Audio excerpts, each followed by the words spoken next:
Hello and welcome. You are listening to Disney Travel Tales, episode number 15. This is a space where you can escape the real world and immerse yourself in someone's recent Disney trip. I'm Jenny, and today you are listening to Kathryn's whirlwind of a trip with her husband. They visited Disney World and managed to do all 4 parks in just 2 days. It's quite the travel tale. Our show is sponsored by Trolley Lane Travel and owner Becky Abruzzetti. Becky and her agents are experts at helping you plan your next Disney vacation. There are so many reasons to use a travel agent that specializes in Disney, but my favorite is having an advocate just for you. I'm currently planning my second Disney vacation using a travel agent, and I can't tell you how easy it is. Visit them at trolleylanetravel.com and go to their Request a Quote page for a free, no obligation quote. Or visit them on Instagram and Facebook at Trolley Lane Travel LLC. Get that magical vacation planning started today. Okay, so let's get going. Imagine yourself park hopping and riding the monorail from Magic Kingdom to EPCOT, and let's go.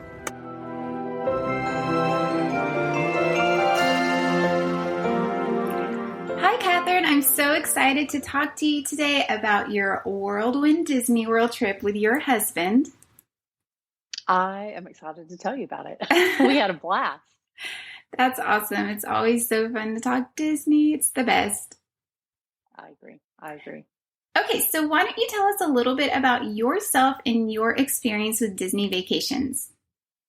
You bet. So I'm Kathryn Whitaker. I live here in Texas. My husband and I have been married 25 years this summer, and we have 6 children, first grade to college. So when we went to Disney, they were all mad at us because they wanted to go too. As a family, we've been one time to Disneyland and one time to Disney World. The one time that we went to Disney World, there was a group of 14 of us. It was my brother and I and his family and my parents. It was a huge group, and I planned the whole thing. And that was trial by fire. That's where I learned everything I know. And then since that time, we've either gone as a couple or we've taken one child. Both my husband and I have been previously, like back in old Disney, like before they even had fast passes. So it's been a joy to sort of see the transgression of how much things have changed. But this time it was just Mr. Whitaker and I, and we had a really good time. That is so fun. I hope one day I can go to Disney without my kids, but yeah, I think they would be so mad at us. They might lock us out of the house. Yes. Well, it was partially, my husband was there for work. And so I came a little bit later so that he could do some work. And then we snuck in some Disney time. And so it made at least the kids felt a little bit better knowing that we didn't just whatever, but it's also sort of an extension of our 25th anniversary. And interestingly enough, we ran into a lot of people that were just husbands and wives who were there with no children, which was a lot of fun to kind of pick their brains about how often they go and what they do. And so we were not alone. That is fun. And I mean, it's during school, so kids can't leave school. So yeah, I can imagine a lot of couples choose this time to go. And September is supposed to be, this part of September is supposed to be kind of empty at the parks. So I can't wait to hear all about that. I can confirm that. Yes. Okay, so what were your dates of travel? So we we were actually at Disney on Sunday, September the 12th, and then Monday, September 13th. So it's just 2 days, but we went to all 4 parks. That's amazing. Did y'all stay on property? We didn't. We stayed at the Hyatt Regency in Orlando. So it was probably about a 15-minute Uber drive from our hotel over to the parks. We chose that just because that's where his conference was. But it wasn't too bad. Uber was actually a really great way to get to the parks. So did y'all have any problems with Uber, or was it pretty easy? The only hiccup, and I was warned about this, so we sort of avoided it, but whenever you go to Magic Kingdom, that's the one place where most people know this, that you park and then you have to take the monorail over to Disney or over to Magic Kingdom. So the way that it works with Uber is that they have to take you to ticketing and transportation. And so our driver almost missed. We were like yelling at him, go this way. And so we figured it out. All the other ones like Animal Kingdom, Hollywood Studios, and EPCOT, you can drive literally right up to the park. And in Epcot's case, there's a couple different entrances.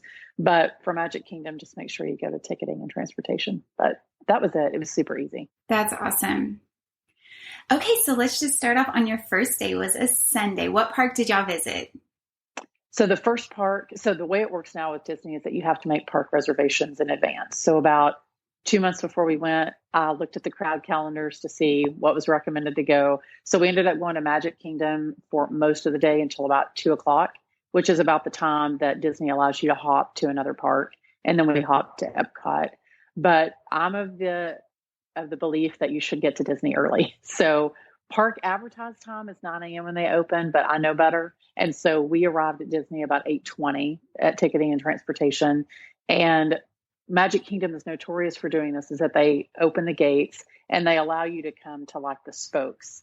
And so everyone kind of lines up at the spoke. Like, are you going to go to Fantasyland and ride Seven Dwarfs Mine Train? Or are you going to go to, wherever, whichever one you're going to go to? So then about 9:00, or actually about 8:55, they started opening up the park. And so we decided to hit Seven Dwarfs Mine Train just because we knew that there were not really that many people there, but we decided let's go ahead and do that. And then we'll ride all the big people rides like Big Thunder and Space Mountain. But I was a little nervous when we got in line because I'm thinking, oh, this is going to be such a long line. And 28 minutes later, we were on Seven Dwarfs Mine Train, which is unheard of. Yes. The highest it got all day was 45 minutes. That's crazy. Which is insane. And that was the highest wait time. The only other ride that competed with that is Peter Pan's Flight, which little kids love. Mr. Whitaker and I were like, y'all can have it. We don't need to ride Peter Pan. But even Big Thunder's longest wait all day was 15 minutes. Space Mountain was 10 minutes. It took us longer to walk the queue. So I felt like we were running the queue. Yeah. And then we would get to the end. In fact, I kept taking pictures of all the empty queues because I've never, in all the times that we've been to Disney, ever seen it that empty. And it was lovely. So we walked on to everything. We walked on to Space Mountain. We walked on to Big Thunder Mountain twice. Pirates of the Caribbean, Haunted Mansion. I will say the Spooktacular was that evening. It started. And so we opted to do Haunted Mansion earlier in the day because we knew that the later in the day that was going to be really popular. And as it turned out, we waited I think it was 5 or 6 minutes to get in. When we went back by later in the day, it was more like 30 minutes. Mm-hmm. So I felt like that was a solid choice. Yeah. And we saved some of the stuff for around lunchtime when it was really hot, like Space Mountain, because the queue is in air conditioning. Mm-hmm. And the Tiki Room is a really good place to go if you just need to sit and rest your feet and not do anything. And then when you finish, you can go get a Dole Whip. So that's a bonus. So we really did. They had, and the character meet and greets, obviously they're not doing them the same way, but they would have, and they had a lot of these like mini parades. So they would have 3 or 4 dancers in the front and in the back. And then they would have this little float and Mickey would be on the top and some of the characters would be around.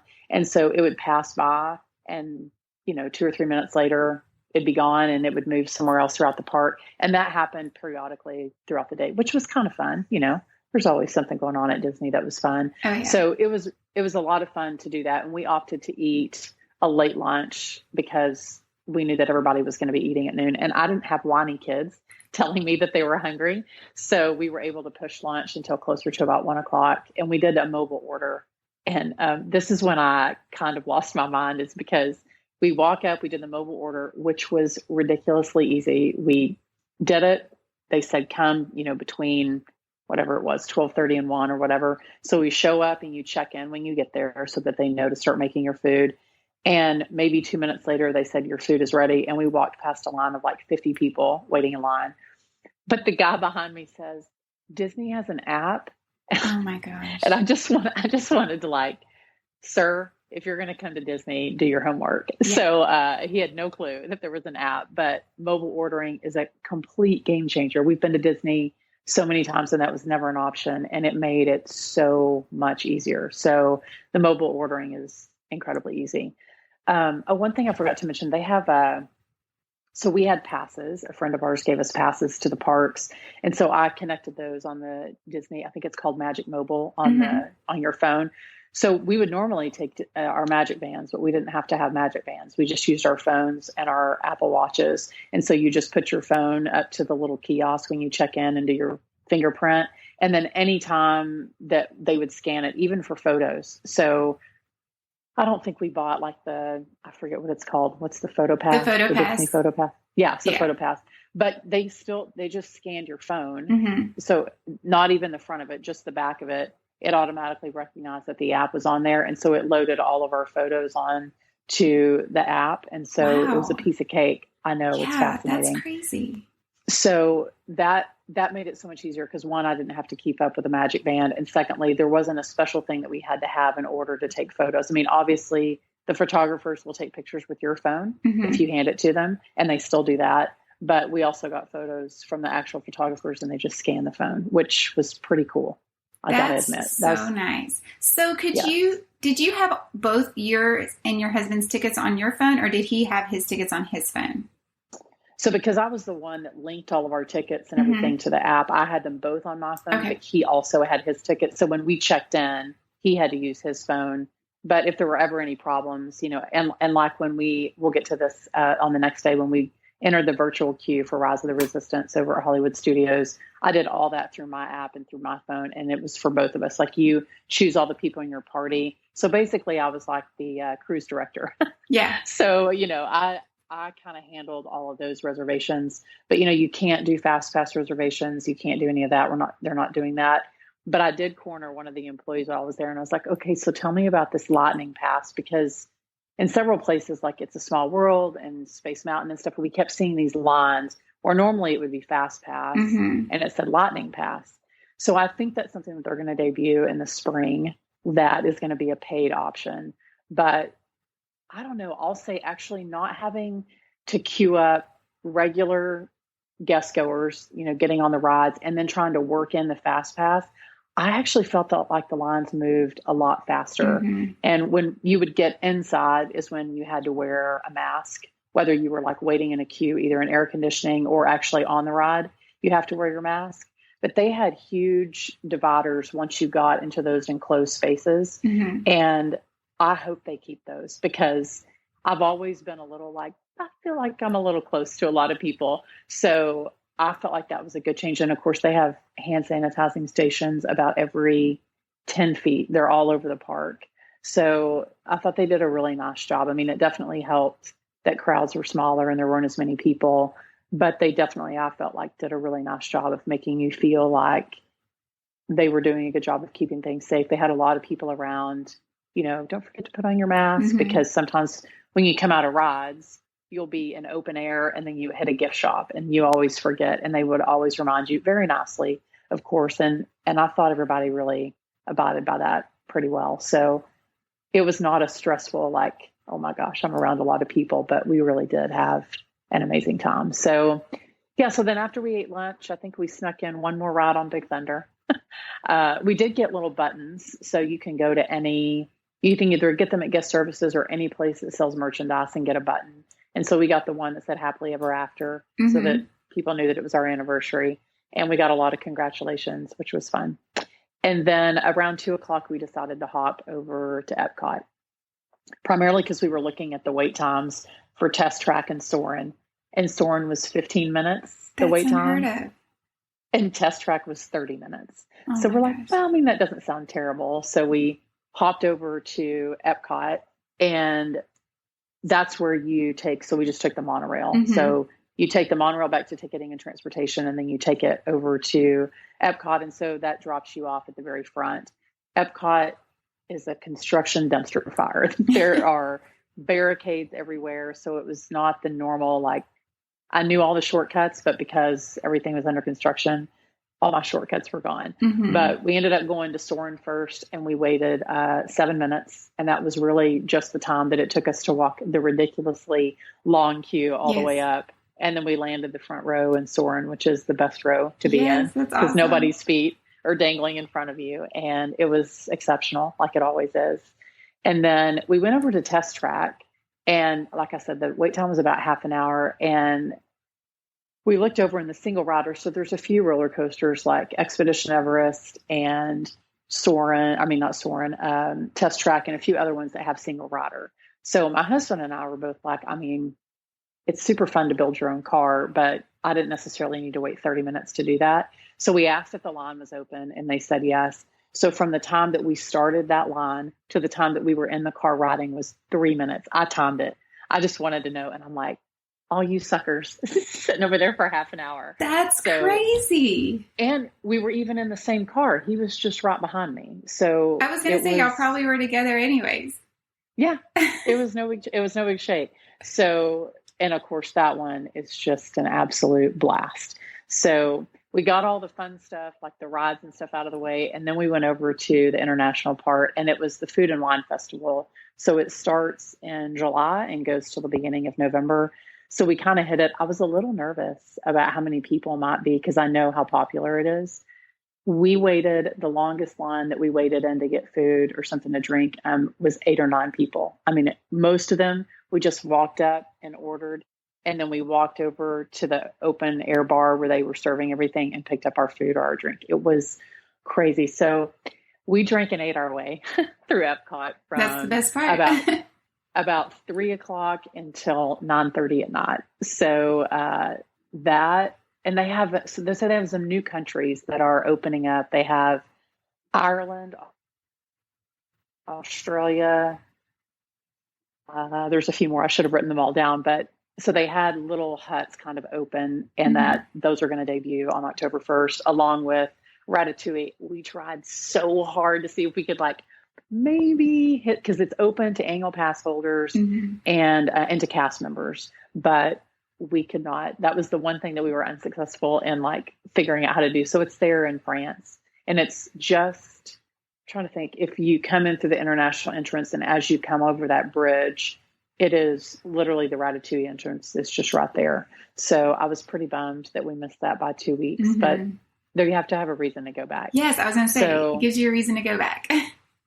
Always. I mean, not that I needed a reason, but that's a good reason. And yeah, we ended up running into some people on the monorail and in other places that were cast members and that they worked at places. So one of the gals that we ran into worked at Hollywood Studios. So I started grilling her, how does the virtual queue work? And so we went through all that. And so it was really helpful to run into just really kind. I mean, the thing I'll say about Disney is that if you start talking to people and they've been before, people are always really generous and saying, oh, you should try this, or, oh, don't do that. And it's not like they're trying to keep all the good stuff for themselves. I find that people, particularly Disney lovers, are going to tell you what you need to do to make your stay even better. Yes. So that was really nice to encounter that with people along the way. So we hit every country and we drank all the things and stopped in my favorite little tea shop. I forget the name of it, over in the United Kingdom. And as I was shopping, Mary Poppins came out. Aww. And she was so sweet. She was just, the way they do it there is they have a little hedge, and she was kind of on the other side of the hedge, and we were over there, and so you could take pictures from afar with her, but she was just adorable. I love the way that she's like, are you do you love tea? And I was like, I do. I'm not from the United Kingdom. Oh, I can tell you're not, in her sweet little English accent. And it was just exceptional time with Scott. And I think they had the 10 p.m. big show, fireworks show that changes on October the 1st to their brand new show.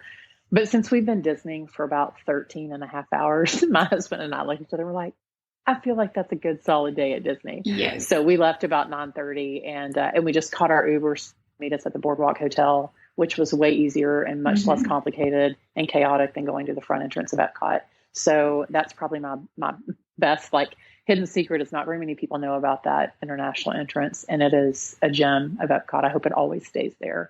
And so that's such a pretty walk over there to Boardwalk. It's so pretty.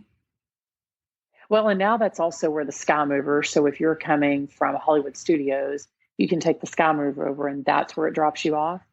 It's my favorite sort of little known entrance that people don't know about, because even if EPCOT opens, let's say they open at 9, I think right now they're opening at 11, but normally the international side doesn't open until 11. You can still come in there, and France is actually typically open, and you can go in and get a pastry, and then you can go to the rides. But not very many people know that entrance is open, and it's my favorite. It's like, I love this place over here. So we really did enjoy. That was a remarkably awesome day. Just when we looked at everything that we rode and how long we waited, we were flabbergasted. I mean, I truly think that if we had stayed at Magic Kingdom for the rest of the day, we would have been able to ride every single thing in the park, which seems insane to say. And we would have literally just walked onto everything. Hey, parents, do your kids listen to podcasts? Do they like solving mysteries and flexing their imaginations? Mysteries at Riddleton Elementary is a new children's mystery podcast. Your kid can join Billy Bonanza and Susie Sockington on exciting and wacky adventures as they attempt to solve mysteries around their school. Mysteries at Riddleton Elementary is available now on all podcast platforms. Well, especially since it was a Sunday, because a lot of locals will go on the weekend. So it's really surprising that there were no waits. That's nuts. Well, I think it was in talking to some people that worked there and some people who are friends of mine who are big Disney buffs or who'd worked there in college. They also that the week after Labor Day is always the quietest week at Disney. It's sort of back in the old days when there actually used to be an off season. So they said Saturday was crazy. And I think starting Sunday, it just completely lightened up. And I keep checking the wait times, even though we're already home. I keep checking the wait times, and they are all still so low this week. So people should get on a plane and go to Disney. So this was definitely the week to go. And we certainly didn't plan it. It just worked out that way. But I think you can make your stay better by looking at the crowd calendar. So originally we were going to go to a different park on Sunday, but based on, like, I love Undercover Tourist is a great place to visit. And touringplans.com is a paid plan. So they'll give you even more details that way. But I do think that it helps to really look at those crowd calendars to figure out like which parks they recommend, because they really are pretty spot on. And they recommended Magic Kingdom on Sunday. And I'm like, I don't know how I feel about that. And then we got there and I went, okay, I think they know what they're talking about. So it was an exceptional day. I don't know what else to say, except it was one of the best days we've ever had at Disney. That's awesome. What was y'all's favorite drink and snack in Epcot that y'all got? Well, my favorite drink. Okay, so I'll give you two because it's kind of hard to narrow it down. They were all really good. One was in Morocco, which was such a surprise. We explored Morocco a little bit, which I loved. It was a cinnamon nutmeg hard cider. Yeah. And it was pretty good. I would definitely go back and get another one or more. And then Ireland, which was the little kind of kiosk that they had set up, which is about to be one of the new countries. They had a Bailey's Guinness shake with chocolate shavings on top. Yes. So I want that right now. Those two were probably my favorite. As far as food goes, I've always been a big fan of the Rose and Crown Pub's fish and chips. I think that's always really good. And the gelato was fantastic. We had stracciatella and I think it was cherry over in Italy. And then, of course, Mexico they had some chilaquiles and like a taco, which we're from Texas. So those felt like a good solid choice to end the night. But the sangria and margarita over in Mexico, those were the biggest drinks that we got. Normally they're like 5 ounce, but for whatever reason, I don't know, maybe they gave us the bigger one. I don't remember asking for a bigger one, but maybe they just did that. And those were pretty great. And that was a pretty solid choice after we'd made it through 12 countries to end over there. But I mean, the Food and Wine Festival, I don't think that you're going to find better food. The nice thing is that they had a little passport that they were passing out so you could check off what you went to, but you could also kind of decide, you could kind of see them all at a glance and be like, oh, I want to try this. So I thought that was a really helpful thing that they passed out. Yeah, that and is I thought really it would be helpful. busy over there, but it wasn't. So That's I'll take it. Awesome. Oh my gosh, that sounds so fun. I want to go now. I know. I keep telling people get on a plane and go now. So yes. Yes, because we went in March and, people are like, oh, it won't be busy because COVID stuff. And it was like so crazy packed, but it was still fun. I mean, Disney's fun no matter what. Yeah. So second day, we so my husband had to work. So I called a girlfriend of mine who lives near Orlando, and we were originally going to do breakfast. And she said, "Do you want to go to the parks?" And I said, yes. So we ended up going to Hollywood Studios. So the park opened at 9, but we didn't get there until probably about 10. I mean, we had done almost everything at this particular park. And so the pressure of like, we must do all the things, it was more like, let's spend time together and also ride some really fun rides. Right. So she parked and it was not busy at all. My biggest concern was, so because we'd made park reservations for Hollywood Studios, you have to do that if you want to ride Rise of the Resistance, which is Star Wars, like virtual queue, the big one that's still new and people are still trying to figure out how to get into. So they've changed how you get into the boarding group. So you go on your app and at 7 a.m., you do not have to be on property. You can be anywhere as long as you have park reservations, and you can join the virtual queue. So because I knew that my husband wasn't going to be joining me till later in the day, I was worried that if I did that, we were probably going to get like a 10 a.m., boarding group or whatever. So I opted to do the 1 p.m. So they have a second, and this was sort of a gamble, but I felt like based on how many people were not at Disney that it was a pretty solid gamble. So at 1 p.m., everybody that's in your party has to be in the park and you join the virtual queue. So Scott rolled in at like 12:55 and I pulled up the app and we got into the virtual queue, no problem. So, it puts you in a boarding group and says basically like, this is what boarding groups we're in right now. You should come back in, X amount of minutes or whatever. And so based on that, we had almost the whole rest of the day before we really needed to come back. So from that point on, I guess Rachel and I had a lot of fun. So we rode Slinky Dog Dash, which is one of my favorites. It was like a 60-minute advertised wait. We waited 30 minutes, maybe 30 minutes. And most of that queue is in the shade outside. In fact, the whole queue is outside. So that was a really easy, nice wait. And I still love when Slinky gets on there and starts speaking in Spanish. He's like, "Bienvenidos." It's so fun. It's so cute. That's a really cute queue. And so we rode that. And then we went over to the new Runaway Railway, which is, there used to be like an old movie kind of set. Movie ride. Yes.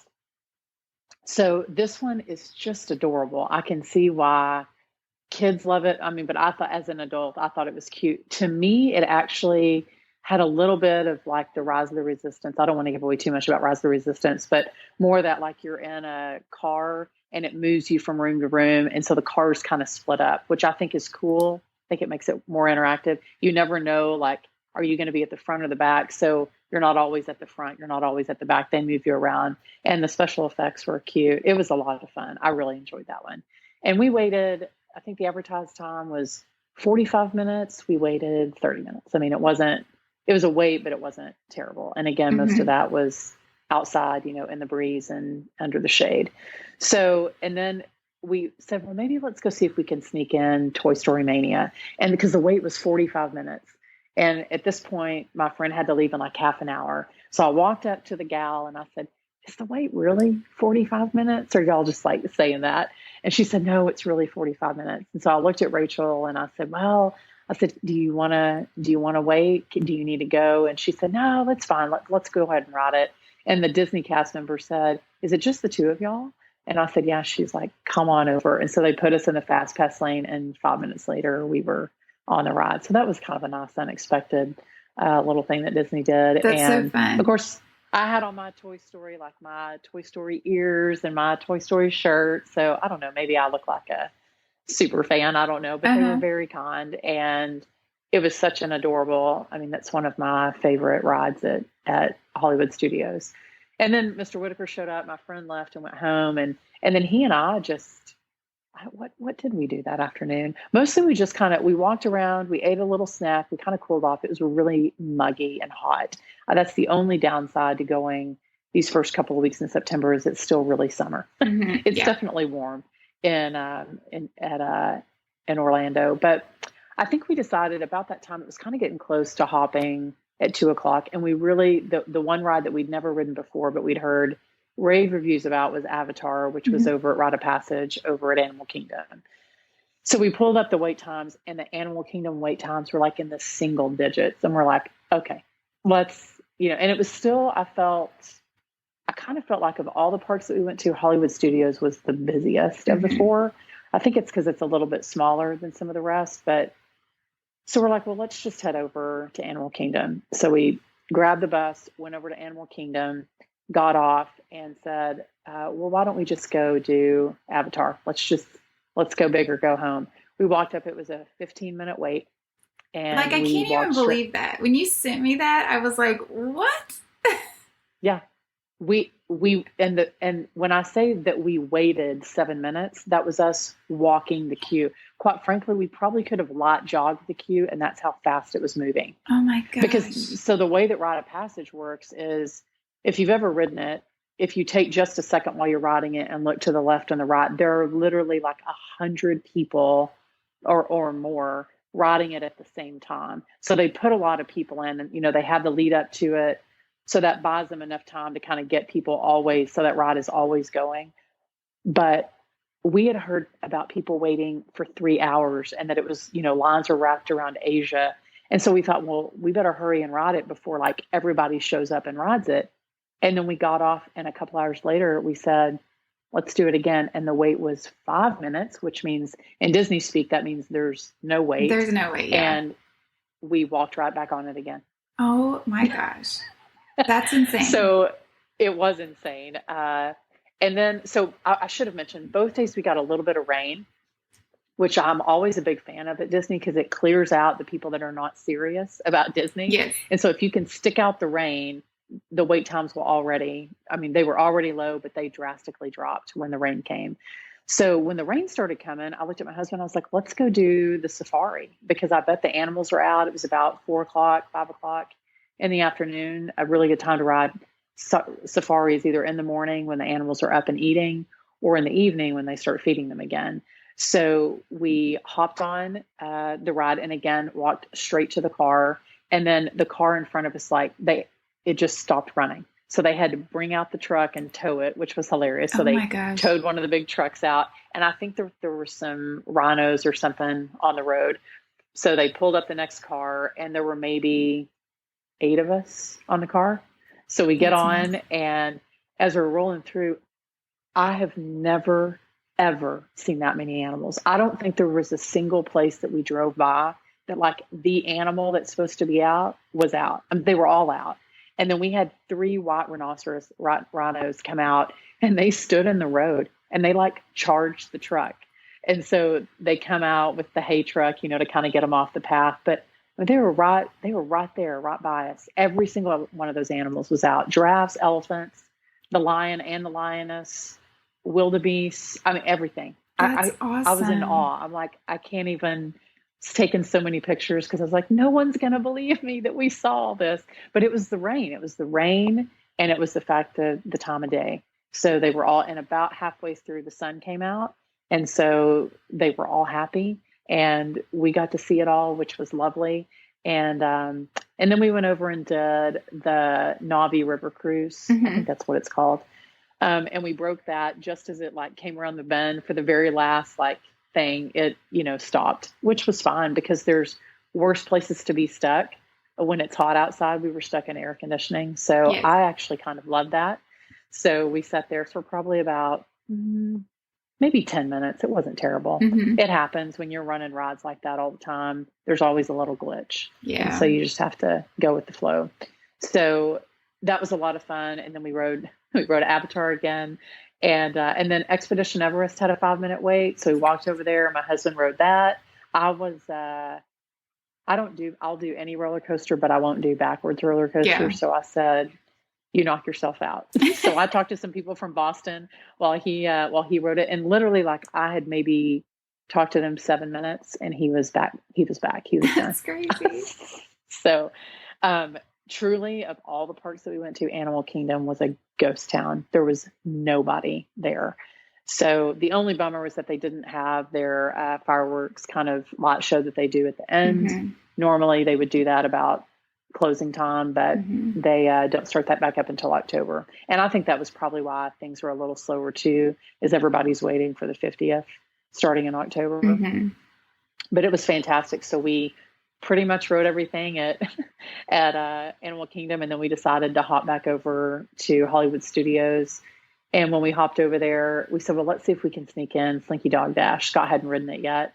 And we got in line, and then it started lightning. So we decided to wait, and they said, we're going to shut it down until we see what happens.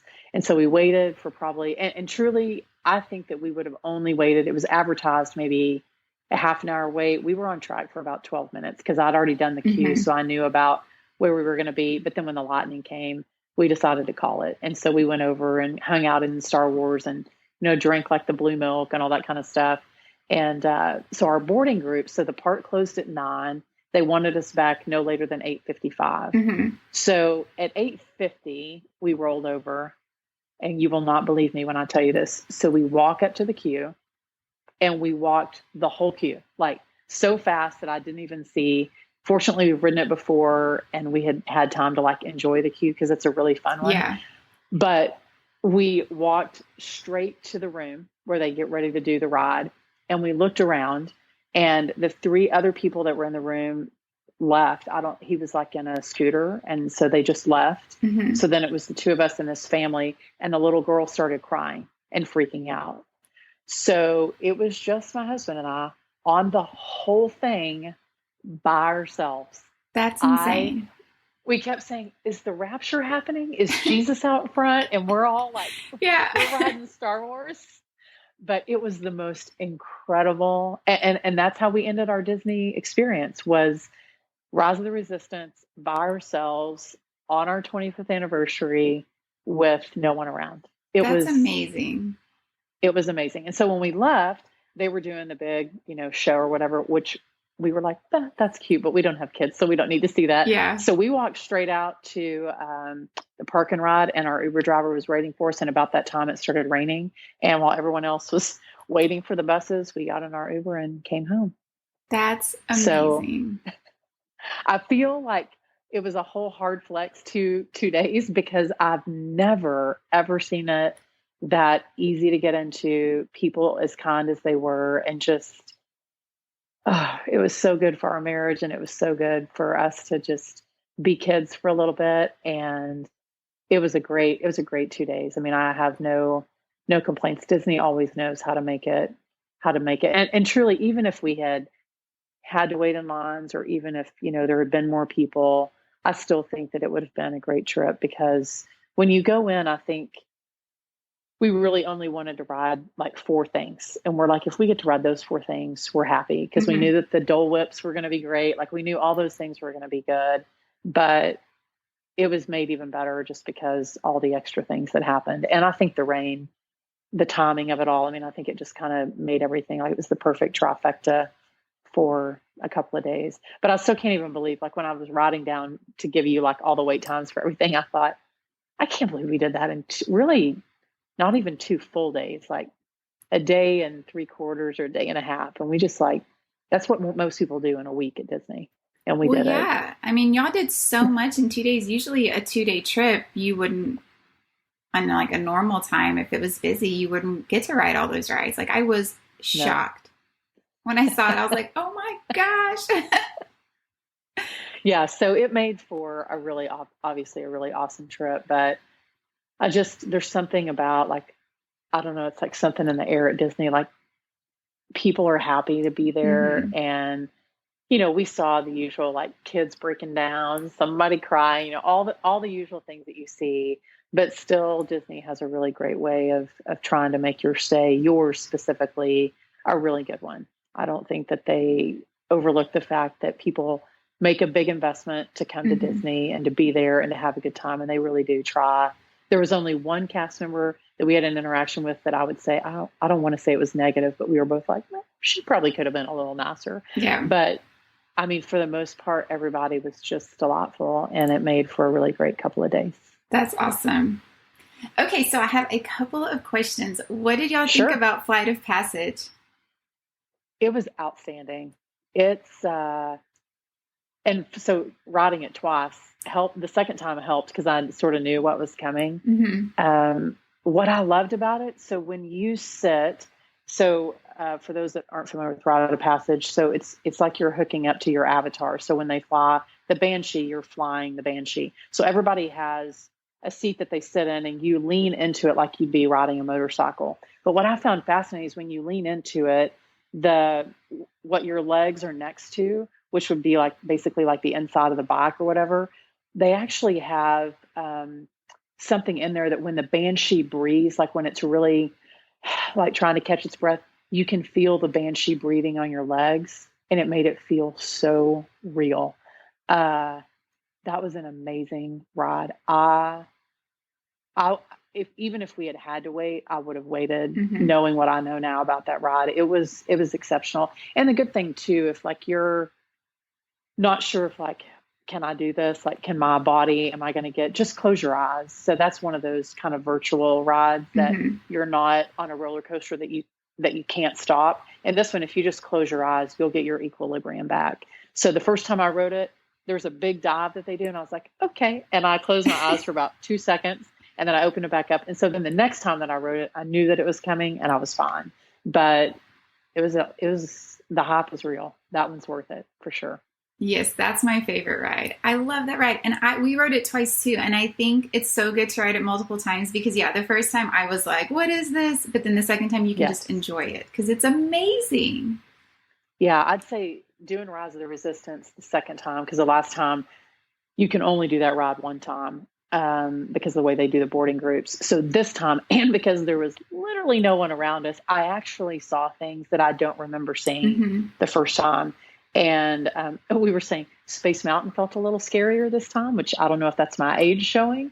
But so there's always something about a ride that I forget or that I don't remember or that's new. And so that's always the joy of riding it again, is that you get a whole new experience every time you ride it. So, and two, like the people that are around you based on like how excited they are, made for like the second time we rode Avatar, everyone was losing their minds because they were so excited because everybody had been able to ride it more than once. So that made for a really fun atmosphere too. That's so fun. I love it. Yeah. Okay. My next question. Did y'all like the blue milk? I did. We had the alcoholic version. Oh, nice. So it was good. I think it was a little sweet, but I liked it. I thought it was cool. Nice. Yeah. Okay. So what was your least magical moment of the trip? So we went to go take a picture by the castle at Magic Kingdom. So I think it's the best place to take the picture. So if you're looking at the castle and you go to the left, so there's a nice little bridge. So if you go past that bridge, there's a little, like a little inset place. So you can get a really beautiful photo of just the castle. So we were like, we should take a picture by the castle. We should do that. So there happened to be a gal standing there. And so I looked at her and I said, hey, can you take our photo? And she said, yes. And I said, oh, can you also take it with my phone? And she just looked at me and she was like, well, which do you want? And I said, well, I mean, if you could do both, that would be great. And she just was not happy. Like we were her last, I think, people to take a photo of. And she was just so annoyed and frustrated and just not having it. So that was the only, I think, I laughed. She was from New York. I don't want to rain on New Yorkers, but it did kind of make me laugh that the one person at the park that was not the happiest person in the park was from New York. But I think she was tired and hot and just didn't want to be there. Yeah. So we just kind of hit her in a bad moment. But really, I mean, the security guy who was kind of monitoring the line for said, I'll take your photo with your phone or whatever. And they turned out great. They were cute pictures and it was fine. But that was probably the least magical. And that's not really that bad, really. No, that's not that bad. And she just wasn't in the best of moods. Yeah.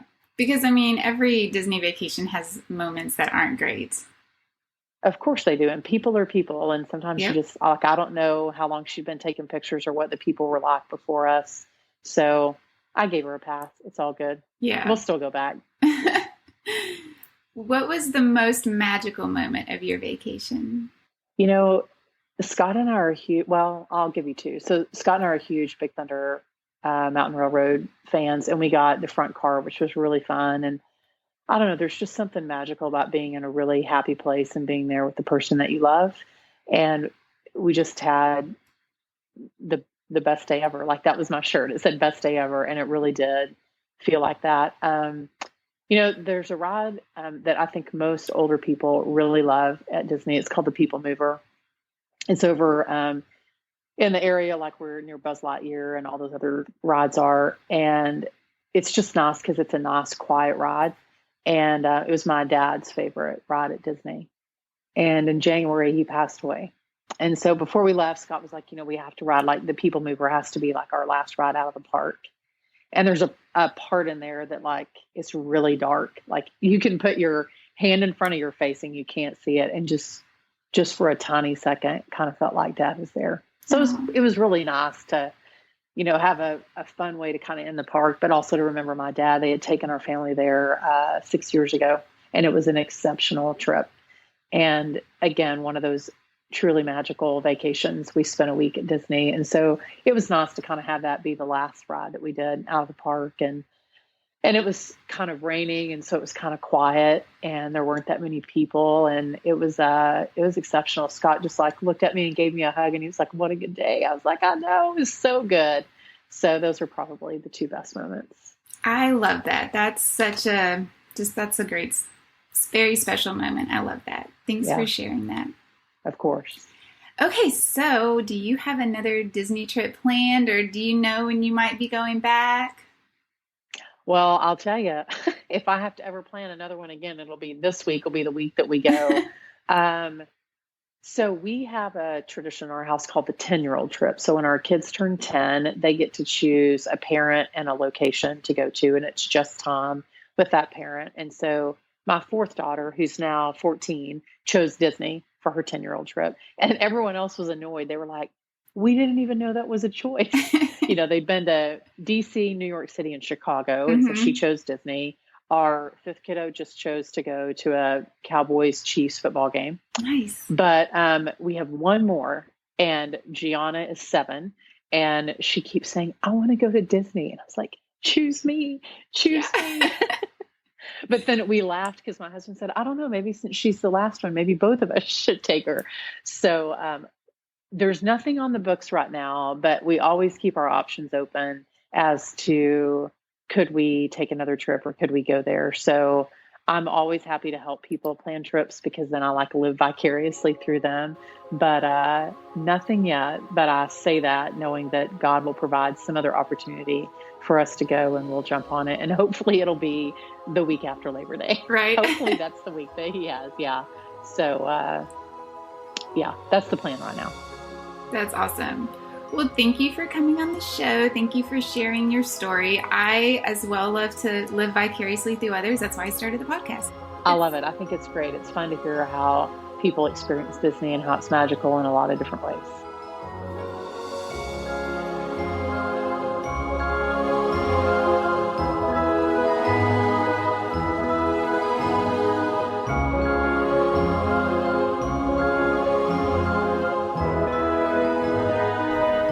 So much for listening today. I hope you enjoyed Kathryn's adventure as much as I did.